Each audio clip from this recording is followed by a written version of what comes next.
කීප දෙනෙක් අහලා තිබුණා no contact situation එක ඉන්න විට නැවත එයාගේ පාර්ට්නර් එයිද කියලා රීඩින් එකක් කරන්න කියලා. ඉතින් මේක පොදු රීඩින් එකක්. ඔයාටත් යම්කිසි දෙයක් මේකෙන් අරගන්න පුළුවන්.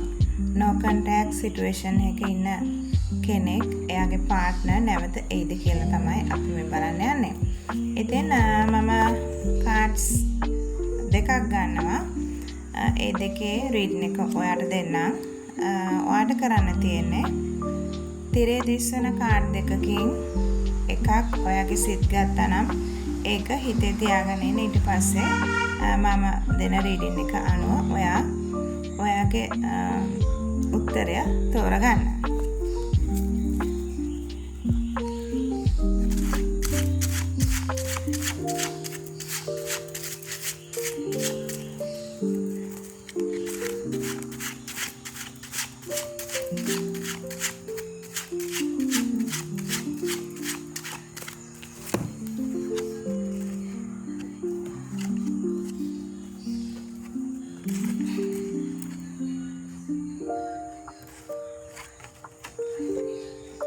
පළවෙනි කාඩ් එක තෝරගත්ත අයට ඔයාගේ පාර්ට්නර් එන්න ටිකක් කාල ගත වෙනවා. ඒ කියන්නේ නැවත ඔයා ළඟට ඔයාගේ affair එකට සම්බන්ධ වෙන්න එයා ටිකක් කාල ගන්නවා. ඉතින් තාමත් ඔයාට no contact situation එකේ තමයි ඉන්න වෙන්නේ. නමුත් එයා එනවා කියුවට ටිකක් කාලය ගත වෙනවා කියන එක තමයි ඔයාට කියන්න තියෙන්නේ. දෙවෙනි කාඩ් එක තෝරගත්ත අයට ඔයාගේ පාර්ට්නර් ඔයා ගාවට එනවා. ඉක්මනින්ම එනවා. ඉතින් ඒ ගැන බලාපොරොත්තු හිතේ තියාගෙන ඔයාට වැඩ කරන්න පුළුවන්කම තියෙනවා. ඉතින් මේ තමයි no contact situation එකේ ඉන්න කෙනෙක් නැවත එනවාද කියලා හිතන රීඩින් එක. ඉතින් ඔයාට පර්සනල් රීඩින් ගන්න අවශ්‍ය නම් බයෝ එකේ තියෙන WhatsApp නම්බර් එකට මැසේජ් එකක් දාලා බුකින් එකක් වෙන් කරගන්න පුළුවන්. ඒත් එක්කම තවත් කාරණයක් කියන්න තියෙනවා. මේ තමයි අපේ ස්ටොක් එකට අලුතෙන්ම ආව බ්‍රේස්ලට්. මේක ගන් මෙටල් බ්‍රේස්ලට් එකක්. හරිම පවර්ෆුල්. තමන් ස්පිරිචුවල් ජර්නි එකකදී මේ දේවල් භාවිතා කරනවා. ඉතින් ගොඩක් පවර්ෆුල් බ්‍රේස්ලට් එකක් මේක. 2500 මිලකට ඔයාලට ලබා ගන්න පුළුවන්. මේ තියෙන්නේ ඇමතිස්ට් එක.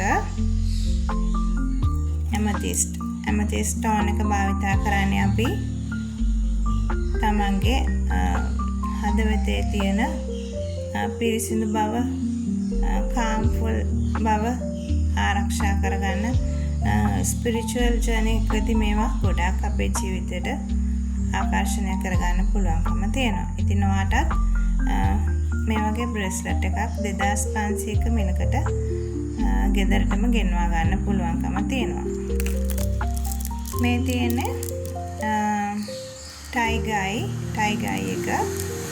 ඉතින් මේකත් 2500කට ඔයාලට ලබා ගන්න පුළුවන්කම තියෙනවා. මේ හැම දෙයක්ම ඔරිජිනල් ස්ටෝන්, ඔරිජිනල් වලින් ඔරිජිනල් ස්ටෝන් එකෙන් නිම කරපුවා. මේ තියෙන රෝස් ක්වාට්ස්, මේ තියෙන ඇමතිස්ට්. ඉතින් කැමති කෙනෙක් ඉන්නවා නම් WhatsApp එකේ තියෙන නම්බර් එකට මැසේජ් එකක් දාන්න බ්‍රේස්ලට් එක අවශ්‍යයි කියලා. ඉතින් එහෙමනම් හැම දිනෙකටම ලැබෙන ඉදිරි දවස් යහපත් වෙන්න කියලා ප්‍රාර්ථනා කරනවා. ඒ වගේම මේ දවස්වල ලංකාවට හරීම ලොකු රස්නයක් තියෙනවා. කාලගුණය හරීම දරුණුවට අපිට බලපානවා. රස්නය වැඩි, ඉතින් වතුර අඩුයි. හැම දෙයක්ම මේ විදිහට තමයි වෙන්නේ. ඒ වගේම රට තුලත් ප්‍රශ්න පැන නගිනවා.